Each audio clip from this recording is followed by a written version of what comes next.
John Gotti Jr., I know from reading your book, I know from interviewing you before just how much you revered your father and revere his memory.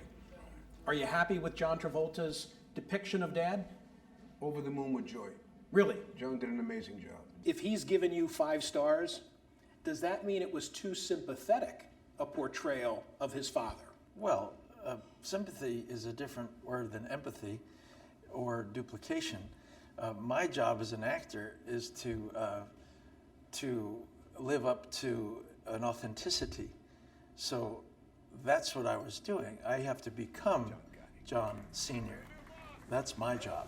So how I feel about John Sr. has nothing to do with my portrayal of that. I am viewing through his eyes. So, you know, I have to do all the due diligence to earn that viewpoint. And John Jr. here helped me tremendously understand his father. Because, you know, imagine I'm growing up in New York as well, and I'm seeing the more glamorous side. You know, I'm seeing the Teflon Don and the suits and the glamour and the charm and the, you know, all that kind of high-end appeal. But I don't understand the, let's say, the structure of the mafia as we know it, or La Cosa Nostra, or any of the details. I don't know the family elements, and so that's my due diligence. That's my research. But my job is to be authentic about being John Gotti Sr. So I don't know if empathy or sympathy has anything to do with this. How did you approach the due diligence? I know from John Jr. that you went into the house, you wanted to see the clothes, you wanted to get the whole vibe, but I'd rather hear it from you. Well, all of that helps you build a character.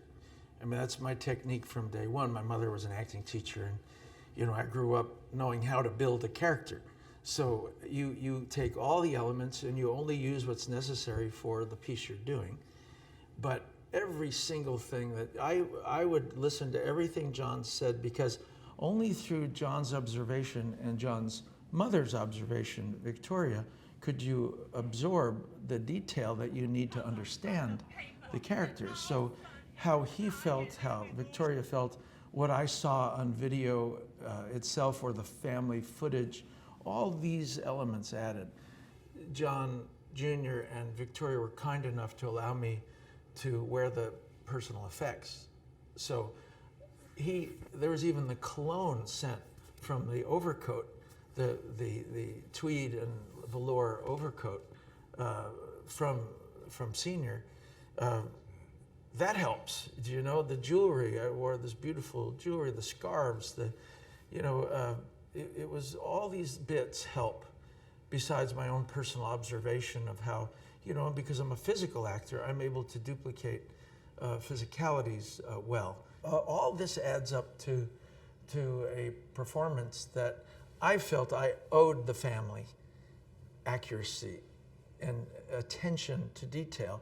Because look, I'm a famous face. You can't, I have more of a duty to delve deep into disappearing than your average actor. Because if you see me in it, you then are not lured into the storytelling process. So it was much more important, I felt, for me to do that. Leaving Gotti off the table for this question, what's John Travolta's favorite mob movie? The Godfather 1. How come? I thought it was beautifully structured, beautifully told, and visually perfect. You know, every great piece of art is interpretive. And what it did for me at a time in my life was just elevated me, and I got lost in that film. And what I like about our film compared to that, let's say, is that that was a tale, and this is truth. And I think this is the first, really, with a family supporting the truth, this is the first time it's ever been done. Why do you think his father was so revered in certain quarters? I mean, in the movie, you see that celebration, the firework display, the police show up. He wants the fireworks to go off, and they go off. At the end of the movie, those real images where people are disappointed because he's been convicted at the end of a trial. I don't want to give away too much, but it's really stunning, right, that he was able to engender such support. Well, this was my question, because my memory of Capone and Dillinger was that they were not particularly liked or admired at the level. John Gotti Sr. was adored as a human being. I needed to understand why, because I only saw one side of it. I saw the side that most people saw. I went to, I think it was Long Island, where I interviewed the venues that your dad did business. And you went to Ozone Park as well. Actually, whatever shops are still open from my father's time. What did you learn? The old florist shop and whatnot. I learned something that started to solve my riddle, which was why he was so loved.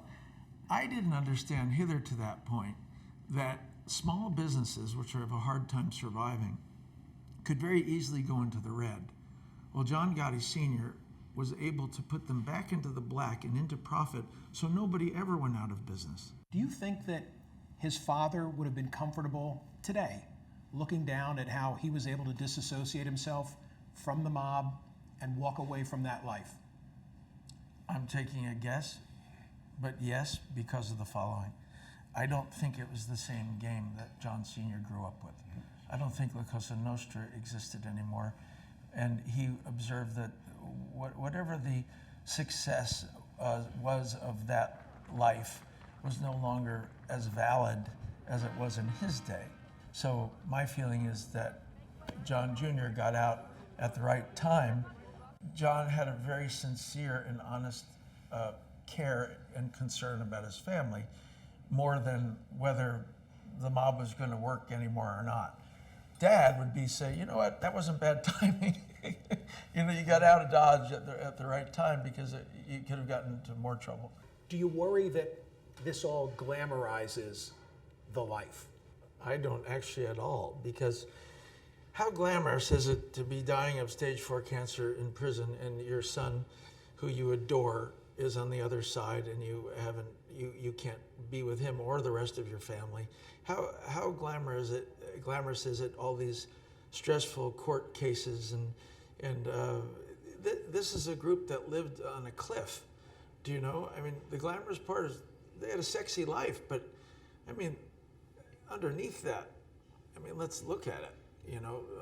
Honestly, I think this film looks at it for the first time in a very truthful way. I agree. And you have to look at it from this perspective. My father did make it look glamorous because he looked glamorous. He was handsome. He was easy to look at.